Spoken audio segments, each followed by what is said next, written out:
The final step to actually making a film is sitting and watching it. And in today's time and age, people don't just watch movies in theaters, but also on mobile phones and of course, at the comfort of their homes. Over the years, there have been so much advancements in the way we create content and the way we consume it. And today's guest is someone who's had the streaks of visual art running in his family through generations and has inherited quite a few creative juices, to say the least. He has been pushing boundaries to bring real-life looking stories into reel with his cinematic presentation. Whether it's bringing the story of love and choices in Man Marziya or taking us back to the musical ride of Amar Singh Chamkila, he has always captured the raw essence of storytelling with his signature style and has always pushed the boundaries of cinematography in the digital era. Join us as we capture the DOP portrait of the brilliant Sylvester Fonseca.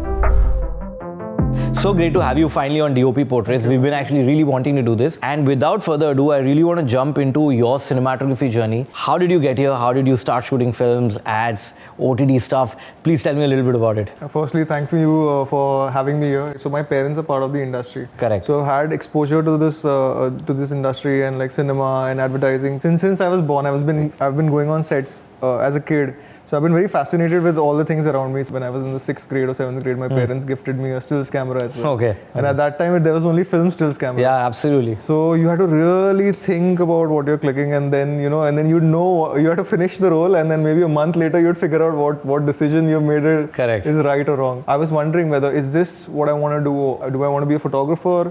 Or do I want to be a cinematographer? Like when I finished and I got into college, I was like sure that I wanted to be like a DOP. I also wanted to, apart from like framing and lighting and all, I also wanted to play the aspect of time and storytelling. Eventually, I went to film school, FTI. That happened to me. Yeah, what a lovely place to be, when you're learning. The best actually. In absolutely. The country, So now, especially because we know that your family was already into this, you would see shooting and you would see filming from a very young age. What was that one sort of turning point, if I may ask, where you really felt the urge of getting into, what's happening behind the camera? Let me figure out. Let me see if this is where I find my calm. What drew me the most was cinematography, mainly because I started doing stills earlier on. Yeah, makes sense, correct. Like I thought about what I could do other than this in filmmaking. But I felt like this was more like closest to what my heart wanted to do. So when I told this to my parents, they were a little surprised as well, because it's not really easy, like at that time there was no digital camera, and then you had to either learn under a cinematographer or go to a film institute, and both were like really long as a process. Like you had to spend years and years of training, and then eventually you could crack it or not crack it, whatever. And this is a field which needs a lot of technical knowledge, expertise, and understanding. Correct. So it takes time. And mixed with aesthetics as well. So 100%. You could be technically brilliant, but if you don't have the visual aesthetic sense, then there is no point, because then you'll just be one without the other. Correct. Something that I especially wanted to ask you, coming to visual aesthetic sense, a lot of your films, a lot of your work, and I've watched quite a few personally. I really love the way they're shot. Thank you. I really want to understand, because a lot of your stories are based in very real scenarios, whether it's Amar Singh Chamkila, Man Marziya, Sacred Games, the first season. How do you approach treating films and subjects which are so real looking and add in your bit of cinematics, making sure that visual aesthetic that you're talking about, and one of your directors that you really work with follows that from a very high perspective, right? How do you treat that? How do you handle that? What I usually do is, whenever I get a script, I kind of read it, and I just like keep reading it over and over and keep imagining it in my head, how will it look? Because I'm actually also thinking about how am I going to be visually telling this story. There are a million ways to do it, but what is the best way that will get the essence of the story out? Like with Anurag, he loves when it is things are real, he doesn't like any kind of glamour and stuff like that. And his stories are also based in reality. He likes his characters to be real. So if I do something which is completely deviating from that, it will not serve the story, and it will look like really off. At the same time, you are a visual storyteller. You're not only making pretty frames. So how do you visually tell the story, like using different tools? Like you've got lenses, you've got lighting, you've got compositions. A combination of all these to make a good looking image, but at the same time communicate the emotion of the scene or the character in a better way. One thing that I really want to know is, when and how do you actually end up deciding that this is the camera that I want to sort of pick up for this particular project? And 3 of your films that I want to talk to you about, especially Amar Singh Chamkila, Kennedy, Dobaara, where you've used the Sony Venice. Why did you choose the Venice for these 3 films? Was there a specific reason, or were you just testing, trying? I would like to know a little bit about that. The reason I'm smiling a lot is actually it's a funny story. Sony reached out to me and said that there's this prototype they are testing out, and they would like me to test it out and give my feedback onto it. And this was COVID times, and I was like, yeah, okay, why not? I'm sitting at home and might as well, do something. Yeah, interesting, let's just try the product. Yeah, and so they gave me the camera, and it was the Sony A7S III. Correct. And at that time, obviously, it was like, and it was very interesting because all the serial marks were 0000. There was no serial number to it. And I was like, I felt like, wow, let me. Pehla prototype. Yeah. I did a slightly bigger scale shoot with it. There we took it through the extremes, okay, like low light and like highlights and shooting in the shadows. Like we even did like extreme high speed stuff. Like it goes up to like say 120 or whatever. Yeah. And we took it to grade. We saw it on the big screen. It was holding up. I was like, yeah, this is crazy. So I was like, if this camera can do this, then what about the Venice? Like maybe I should consider that. And alongside, I was also in conversation for an interesting film called Dobaara. It's a remake of a Spanish film called Mirage. It's set in a small town or whatever, and then a lot of the film is based in the night where some supernatural things happen and there's a lot of rain sequences. So we eventually had to shoot a lot of low light stuff. Low light, correct. And then how do you do low light without it being lit? Yeah. Like you should feel like there's no lighting done. So I was like, okay, yeah, I mean, this sounds like something that I could use, because then if I can push up the ISO to 2500 and then maybe I could light the whole scene with practicals only. Yeah, makes sense. Yeah. So I was like, yeah, let's consider it. So I did like some head-to-head tests with other cameras and stuff. At that time, I couldn't believe like the way this camera was working at 2500. It was practically noiseless. And then I was like, okay, so they must be doing something that is messing up the image, right? How is it possible that you're getting this brightness but not compromising on the quality? Yeah. It was crazy to me. I was like, okay, chalo, this is it. Now I'm going to use this Make camera. a choice, correct. Yeah, it really helped us because apart from the fact that it was low lit and there was only night and we had to move fast and we had very long winding shots, so there was not really too much of a possibility that we could rig some lights on the ceiling or hide some lights behind the walls or and these are all real locations. Yeah, so keeping it as real as possible. Yeah. The way this camera performed and we could really extract all the details out even during post-production was crazy. And this was the Venice one? Venice 1. Correct. There were lots of sequences where we even did 50 frames because we had that 2500 ISO. We could have that one cranked up open. there. Yeah. The dual base is like I think one of the most craziest reasons why people it just makes everything so much easier as opposed to bouncing in so much light and I think it's also very production friendly that way. It is. So at that time I remember like once people started doing OTTs and started using the Venice, everyone wanted to use the Venice, right? Yeah. Because then you had to light lesser and you could use more practicals and get away with it. Correct. And it was a very forgiving camera as well.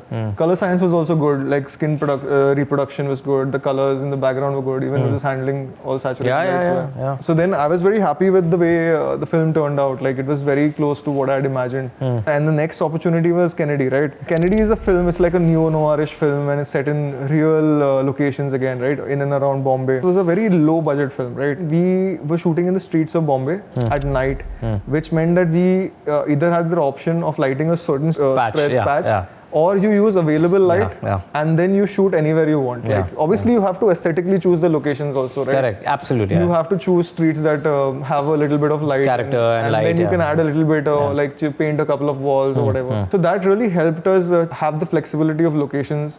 And we could shoot within the car and just keep driving and take some interesting shots of the car, of the driving, of the action sequences. And all of it is available light at night. And we did it was crazy. I mean, I was like, even like 2 or 3 years back, I would have never imagined I could ever pull this off. It was quite insane, Yeah, I mean the way it captures available light is also insane. I think that's one of the real strengths of this particular camera, and I think every generation they're trying to just keep they're just making it better and better. And then you also shot Chamkila with it, right? So the story of Chamkila is different though. Like, so there actually we don't have too much low light apart from few scenes. It's pretty like daylight and more daylight driven and stuff. So there we were like, let's focus on the storytelling because it was a new director that I was working with. New for me. I mean, he's obviously a veteran director. When he briefed me about the film and how he was imagining Chamkila, right? I thought to myself, how do I tell this story in a way that's real, but at the same time, it is stylized, but at the same time, the style is not in your face. It's very subtle. Yeah, it's very subtle. Yeah. So it's like the things are real, but the way we are seeing it is like a little more stylized. Correct, right? You are dramatizing certain moments and all. The production design is real, the costumes are real, the light is real, but maybe the camera is doing a little bit extra. So what we did was we chose full frame anamorphic lenses because I thought that, you know, maybe to show the scale, and also I needed that texture of this lens, because one way to do it is obviously shoot spherical or anamorphic. But when we saw these Cook full frame anamorphic lenses, I was like, okay, this is the way to go, because it will really complement the texture of our location, and also our characters would probably come out on screen much better. I feel it really helped. So what we did was we put it again head to head with other camera models and all. And we felt like the pairing of this Cook lens with the Sony Venice sensors. Venice 1 this was also. So we went with Venice 1. So Sylvester, any fun anecdotes, memories from any of these 3 films which you know, where you really know that you've tested out the camera to its potential, to its max potential? One thing that I could think of is there's this scene in Chamkila where they're getting his body to his house. Correct, And what happens is during that time there was no electricity there because there probably was load shedding or whatever. And so the whole place is obviously dark and there's only like candlelight and very little oil lamps. And there is where we actually pushed the camera. Because even though we had like a moon box, like which is like this giant white box on an industrial crane. Unfortunately, it was still not bright enough. Visually, it was very dark, but we managed to crank it up to, I think, maybe for a few shots, even 5,000. But it was fine because the Cook lenses are not the fastest lenses, right? Because the opening is 2.2 and with anamorphic lenses you also have to stop it down. So sometimes you have to shoot at 2.8 or 2.8.5 or 4 depending on the focal length. So even though you might have enough light, you might have to crunch it down for sharpness. The Sony cinema line ecosystem doesn't just have the Venice, it has a bunch of other things, you know, like the extension. It then has a smaller camera with the same color science. How do you put all of that to use, and have you been able to actually put all of that to use? I have been lucky enough to leverage all of this to my advantage. That's exactly what I wanted to ask. And I've really abused all of this because what I do is with the extension, obviously everyone's been raving about it and using it a lot. So in Chamkila also we had a lot of small cramped spaces. So it's basically these band members are traveling from one city to the other. They were touring. They're touring. And then we had to get like a shot of them close to them, but it had to be in a way that we are kind of excluding the other characters and our focus is only on the 2 of them. And there was only one camera position from the inside that we could find, and we were like, okay, how is this manageable? So then the conversation started, should we remove the windshield, and you know, but how much time will it take to remove, and it's and then you have to put it back also for the next shot. And then I was like, no, let's do this one thing, we'll just put it on the extension system and then we'll just get this angle. And I got out my phone with the Artemis and I just held it and I was like, okay, is this frame good for you? The director was like, yeah, it's good, but how will we get it there? And he's like, will we need another camera for it? And I was like, no, we'll just use the same camera that we have. And he's like, oh, how will it fit or anything? I said, no, don't worry. Are you worried that? So he's like, no, I trust you completely, but I can't imagine how it would be, you know, actually play out. So then I explained to him that there's this new camera that you can separate the camera block and I mean the sensor block and the, you know, the camera, the overall body. Finally, when he saw the image and he was like, yeah, that's pretty cool, you know, because I can't imagine that, you know, this was even possible like this. I think so many things that the technology has actually, you know, helped. There's so much more you can do with it, right? You know, I'll tell you the crazy thing is that the new extension system also has the kind of the roll and tilt and all that information as well. And that was very good because we used it on a film recently where we were doing lots of VFX plates and stuff. And there I felt like it was very good that we had it. Otherwise we would have gotten stuck because if you're matching plates much later on and a little bit is off, then you have to like manipulate a lot more in post. The more precise it is, the better. Correct. One more feature that I really like about the camera is that it's got internal NDs and that go up in one-stop increments. So in Chamkila, because of the fact that we were using the Cook full-frame anamorphic lenses, the wider lenses like say the 32 and the 40, there were times where if we would have put a filter in the front, the matte box would have come in frame. And having these behind the lens filtration was really good, you know, and then we could just dial in the exact aperture as we needed rather than, you know, then compensating, because we can't put a filter in the front. Then you're just, you know, figuring it out. And one stop at a time, control also because you know, the softness of the image at 2.8 and 2 is very different. And sometimes you just want to be that precise and then you are like, I don't want to compromise on this. So that was pretty good, you know, and I really wish, you know, they can retain it and now even come out with half-stop increments. I mean, I think that's such a powerful tool and I think there's so much control, and also at some points, because it has something in the body itself, for you to even gauge something at a given point in time, it also becomes a great measuring tool. There have been times where I've opened up the ISO and I've gone to 2500 and just increase the depth, because maybe if like one person is here and the other person is here, like and they're talking to each other, you need both of them in the same line of focus. But it's not possible actually. So then you I've also done that, and then it's been like very seamless. So that's another thing that with the dual with using both at the same time.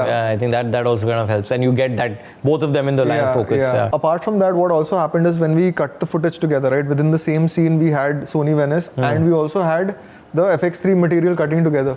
We couldn't really tell the difference when we played it back on the big screen when we were grading it. We were pretty happy with the result. And I think you also mentioned once that even your colorists were confused as to what kaun sa kis camera ka footage hai, because right? and then we had to go to the clip names to understand which camera is which. Because we were like, "Arey, ye camera kaun sa tha? Ye clip kahan se aaya?" Then he's seeing, "Arey, haan, ye to FX3 se aaya." Yeah, he was pretty impressed. So Sylvester, now these cameras also come with a great color science, and now the consumption has really changed from theaters to mobile phones and to OTT platforms. How has the color science sort of helped in the overall process, and how far can you push it in, also creating different looks for different films? So I'll try to tell you my perspective on it. Like, because what happens is when you get a script, you're trying to tell the story in the best possible way without thinking about whether it's OTT or the big screen. True. Even if you shoot a theater film for the theater, it anyway ends up on OTT. So you have to shoot it in a way that it appeals to both kind of audiences. But what we usually do is, like, say if you shoot it for the theater, right, you grade it on the big screen.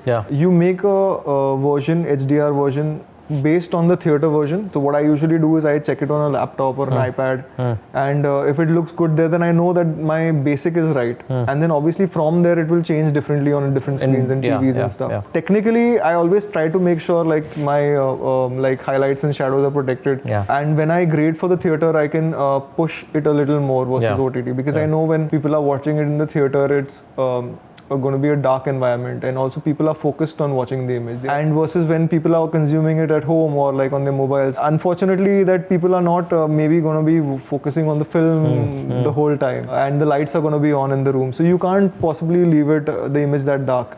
Sometimes you have to open it up here and there a little bit. And do you also use the LUT feature in the camera? What I've done in the past as well is that Sony has a website where they have these free LUTs, right, created by different kinds of people. If there is a certain scene that we want to give a special flair to or whatever, and then you can't go to the colorist in Bombay and say, okay, you please send me something, and you don't have time or whatever. Just plug in the free LUTs, and then you can just see what the image would look like in the end, like roughly, like for the director to understand, okay, if you want a DSAT look, right, plug in the DSAT LUT on the camera. If you want a more vivid look or like a warm look or something like that. So what happens is the whole set is kind of seeing it from your perspective. Because it's not like later on when the film comes out or like towards the end of DI, they are like, oh, this is not what I imagined it to be. Because the other collaborators are also important, right? Like your production designer is also putting a lot of thought into what color is going to go on the wall, or the costume stylist is also like figuring out the same way. If you can show them your version of things much earlier on in the process, they can give you a better version of what it could be. That's what I feel I focus on a lot more. How have you been able to sort of create different looks and differentiate in the different storytelling narratives using the same camera for all these three different films? Because all of them look different. I'm glad that you noticed, because I work a lot of, I work very hard at it. What happens is as DOPs, we don't have too many tools to play around with. Like you have the camera, we have the lights, we have the lenses. But beyond that, we have to use different kinds of other things to bring variations into our work to tell the story better. Like in fact, in Kennedy, we used a lot of saturated color in places where it was sometimes yes, it was diegetic to the space, like you could smudge it in, but sometimes it was pronounced. Because then we were like, okay, let's do it because it has to be in your face there. Because the style, so it's not a rooted organic story. Like it's like say Chamkila is very rooted organic, and there if like some these super saturated colors come in an organic story, maybe it doesn't work. I also wanted to know from your process, from Sylvester's process, what would be a few tips that you would like to give to aspiring cinematographers or people who really want to get into the craft, and people who are already pursuing the craft, but as a process that has been something that you've learned from over the years, and you've now sort of made it like a go-to set of things that you follow? I think you have to just find your voice, find your strengths. You have to find your voice, and whatever your visual style is, we end up like obviously like taking things from everyone, like you like something about this, that's fine, but don't copy other people. Like I would recommend that if you can find something that's so unique to you that only you can do it. And there's another thing is that the collaboration between the team. The only way I can do my job is because my team does a fantastic job at doing Yeah. my job better, Yeah. and they empower me to just be, and that really helps. I think this conversation in general was very helpful from a point of view to understand the aspect of, like you said, bringing in a certain cinematic aesthetic element to everything that may be real on paper, Yeah. but to make it look very different. And I'm sure you're going to continue doing this and surprising us with many of your visuals. Thank you so much for being a part of the DOP Portraits. We really wanted to have you here, and now that we have had you here, thank you. I think this was a great episode, and all the best for all the work you're doing. Thank you. You too. Thank you. Thank you.